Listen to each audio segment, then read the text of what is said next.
The kitchen on weekday evenings had a particular sound that belonged only to that time of day. It was not the rushed sound of a school morning or the complex sound of a weekend when the entire family seemed to be moving through the space at once. It was a quieter sound, more deliberate, the clink of a pot being set on the stove, the soft pad of bare feet on linoleum, the opening and closing of cabinet doors, the running of water. This was the sound of dinner being prepared, and it was the sound of my father working, concentrating, doing something that required his full attention, even though it was something he had done hundreds of times before. I did not think of my father as someone who cooked. The cooking that happened in our house, the daily cooking that provided the meals that fed all of us, that was my mother's domain. But my father cooked on certain nights, specific nights that became, over time, the nights I most looked forward to. These were the nights when he was home from work early enough, when he had the time and the inclination to make his own contribution to the feeding of the family.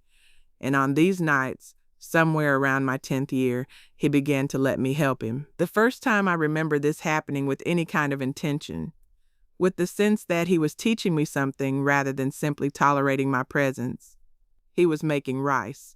Rice seemed like it should be simple. Water and rice and salt and heat until the water was absorbed and the rice was done.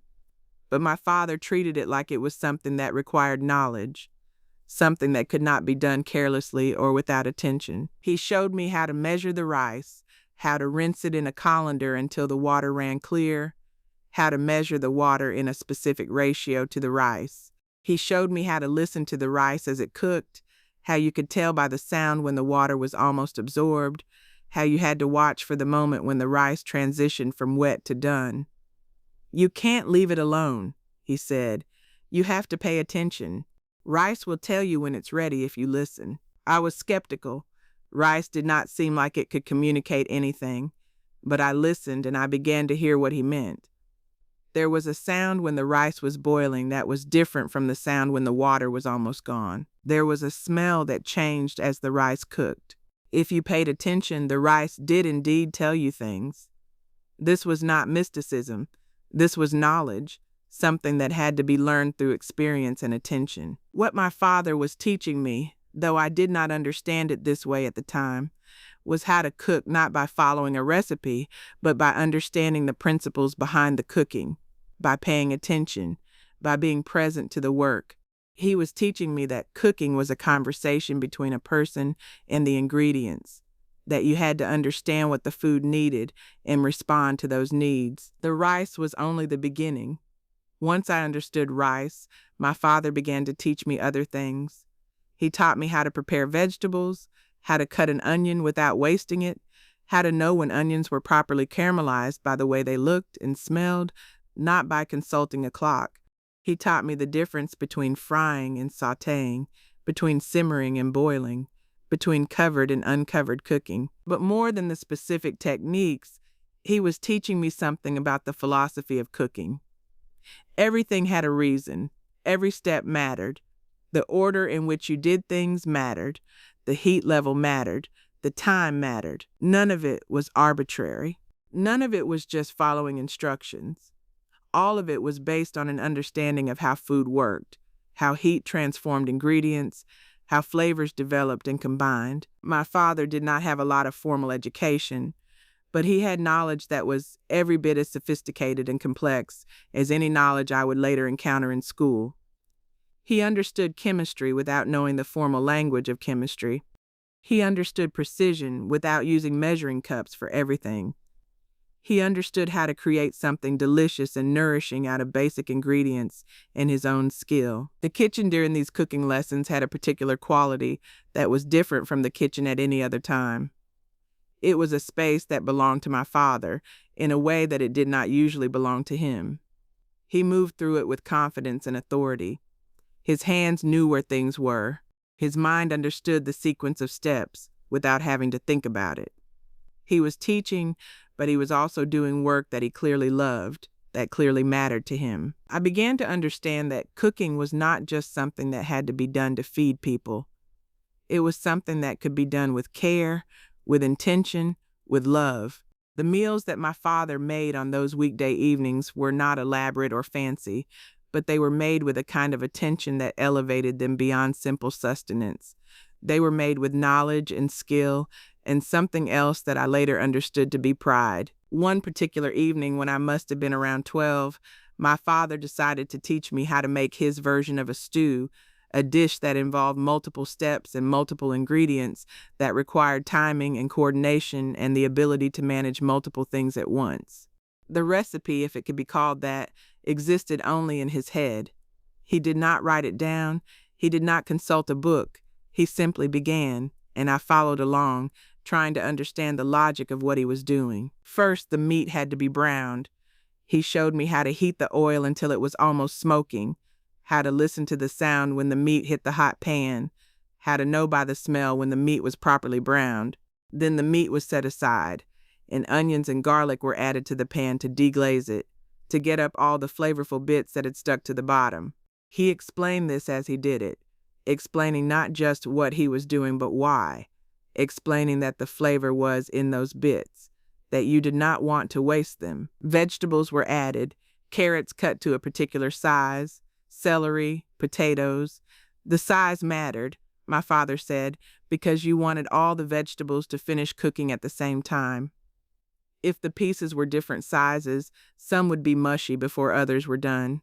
This was a kind of math, a kind of engineering. You had to think about how long each ingredient would take to cook and cut accordingly. Then broth was added, and the whole thing was brought to a simmer and covered and left to cook slowly. This was where patience came in. You could not hurry a stew.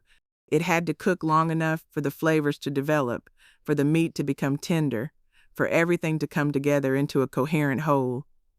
Good things take time, my father said. You have to be willing to wait. While the stew simmered, my father showed me how to prepare other components. Rice to go alongside, a simple salad, bread if there was time. These elements all had to come together at the right moment so that everything was ready at the same time, so that the meal could be served as a complete whole. This was coordination, this was planning, this was understanding how different elements worked together. When the meal was finally ready, when everything came together at the table, there was a satisfaction in it that went beyond simply eating. My father had done this work, and I had helped, and the result was something that nourished all of us. The stew was delicious, but more than that, it was the product of knowledge and care and skill. It was a meal that had been made, not just assembled. What I did not understand at the time, what I could only understand later, was that my father was giving me something that was not easily quantifiable, something that did not appear on any report card or result in any credential, but something that was absolutely valuable. He was giving me knowledge about how to feed myself and others. He was giving me an understanding of the relationship between work and love. He was showing me that even the most ordinary, daily tasks could be done with excellence and care. He was also, I think, giving me access to a part of himself that was not visible in his everyday life.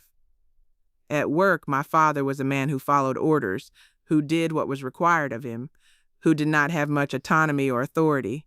But in the kitchen, on those weekday evenings, he was a man who had complete authority over what was happening, who made decisions, who created something through his knowledge and skill. In the kitchen, he was fully himself in a way that other parts of his life did not allow. The cooking lessons continued throughout my teenage years, though they became less frequent as I became busier with school and friends and the other preoccupations of adolescence.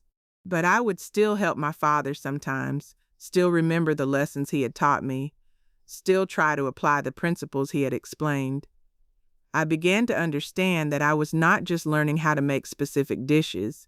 I was learning how to approach work, how to be present to what I was doing, how to do things with care and intention. At a certain point, I began to cook the meals myself, using the knowledge my father had given me. I did not ask for permission or instruction. I simply began to do it, applying what I had learned. My father would sometimes come into the kitchen and watch, would sometimes offer a suggestion if I was doing something that could be done better, but mostly he let me work. He had given me what he had to give.